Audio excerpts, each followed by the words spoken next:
चार धाम यात्रा को लेकर के उत्तराखंड सरकार की पूरी तैयारियां जोरों पर है।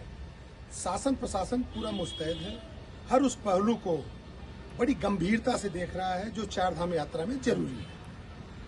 वहीं सबसे महत्वपूर्ण, चार धाम यात्रा को अगर संचालित करने का है तो दूसरी तरफ वहां पे जो व्यवस्था है उस व्यवस्था में कोई दिक्कत ना है, उसका भी है।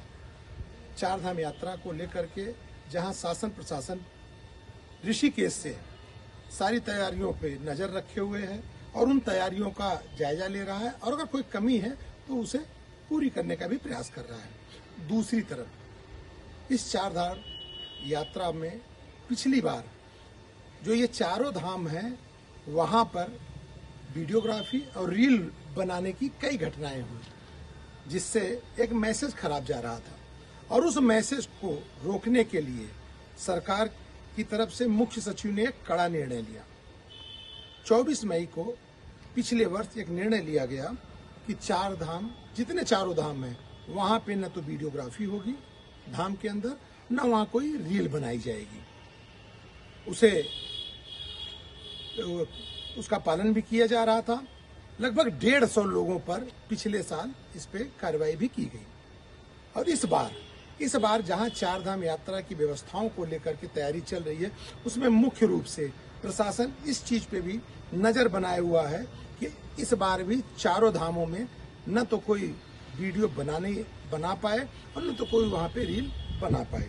अब देखना यह है कि कितनी मजबूती से लागू होता है।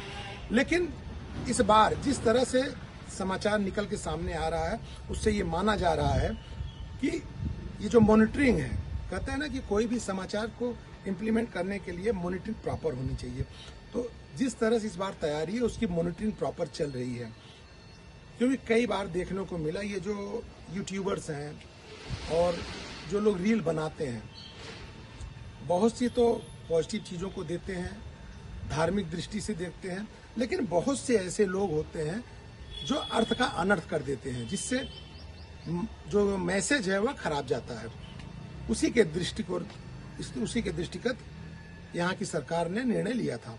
और इस बार भी ये माना जा रहा है कि जो चार धाम यात्रा शुरू होगी तो उस यात्रा में पुलिस प्रशासन की महत्वपूर्ण भूमिका कम से कम इस प्रकरण में जरूर होगी कि अगर कोई आदमी वहाँ पे वीडियोग्राफी करता है या कोई रील बनाता है तो उसे रोका जाए, उसके मोबाइल को ध्यान दिया जाए। क्योंकि मोबाइल पे अभी अंदर भले रोक लगाई गई है लेकिन जो परिधि है उस परिधि में आदमी मोबाइल लेके जा सकता है। तो कभी कभी होता है कि आदमी रील बनाने लगता है, वीडियो बनाने लगता है। लेकिन जिस तरह से पिछली बार ये एक नियम समझ लीजिए, मजबूत नियम आया था और उस नियम के तहत ये कार्रवाई भी की गई थी, लगभग 150 लोगों के खिलाफ कार्रवाई भी की गई थी। तो इस बार महत्वपूर्ण यही है। मैं आपको बता दूं कि 30 तारीख को कपाट खुलेंगे, वहीं 2 तारीख को बाबा केदारनाथ के कपाट खुलेंगे और 4 तारीख को बाबा बद्रीनाथ के कपाट खुलेंगे।